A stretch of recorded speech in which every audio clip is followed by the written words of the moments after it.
માનવ ન કાઢી શકે. ગુરુના દર્શન વિના કેમ રહી શકે? જીવન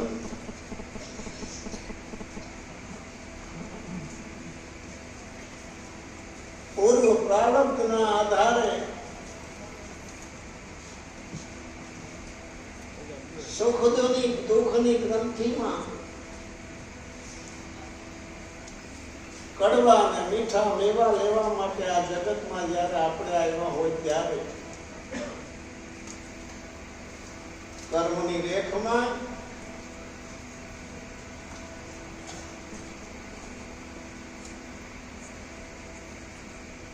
ક્યાંય પણ એવી સંકળાશ આવે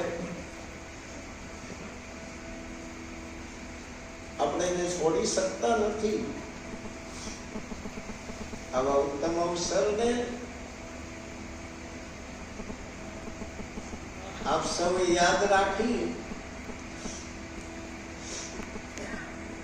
સવારથી હું જોતો આવું છું.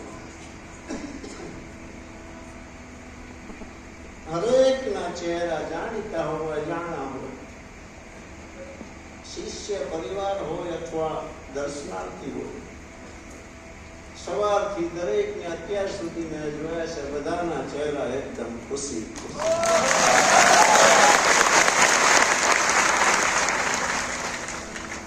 બીજું આજ મેં જોયું આઠે દિશામાં એવું કોઈ ગામ નથી કે આજ આ દ્વાર ઉપર સેવક પરિવાર ન આવે.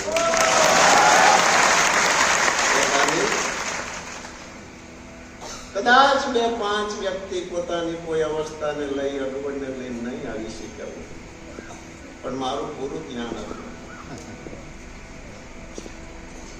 ગુરુ કૃપા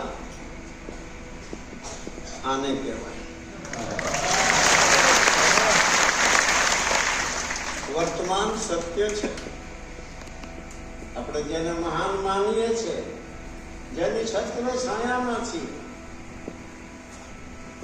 એ જો આપણને દોરે નહીં, એ આપણને જાગૃતિ ના આપે, શુદ્ધિ ના આપે, તો જીવ જાતે કેવી રીતે શુદ્ધિ રહી શકે? વિશેષ કરી ગુરુ પૂર્ણિમાનો દિવસ આપ સૌ સેવક પરિવાર મળી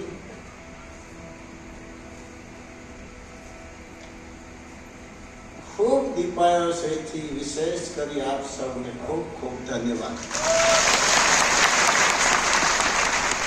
આવા અવસરે મળવું, મેળાપ કરવો, કરાવવો આપણા હાથની વાત નથી. પણ જેની જેની નજરમાં, જે આત્મા, જે પરિવાર આવા મહાપુરુષોની નજરમાં આવી જાય છે, ત્યારે મહાપુરુષોની એવી છાયા હોય છે કે જેમ માણસ કોઈ સામાન્ય કોઈ નિશો કરે અને એની મસ્તીમાં એને જે મજા આવે છે, ખરેખર જોવા જાઓ તો બધાને નથી આવતી, પણ પોતાને એમ લાગે છે કે બધા મોજમાં છે. પણ આ ધારા નિશાની નથી. કોઈ અફીણ, કોઈ ગાંજો, કેવી મસ્તી. શબ્દ સ્નેહી પુરુષોની આ ધારા છે. સદગુરુ વેદ, પુરાણ અને શાસ્ત્ર ના જે ગૂઢ રહસ્યો છે તે વાણી દ્વારા એકદમ સરળ કરી લોક ભોગ્ય ભાષામાં દરેકને સમજાય, ટૂંકું कबीर कहे कमाल को दो बाता सीख ले कर साहेब की बंदगी भूखे। वेदों पुराणों में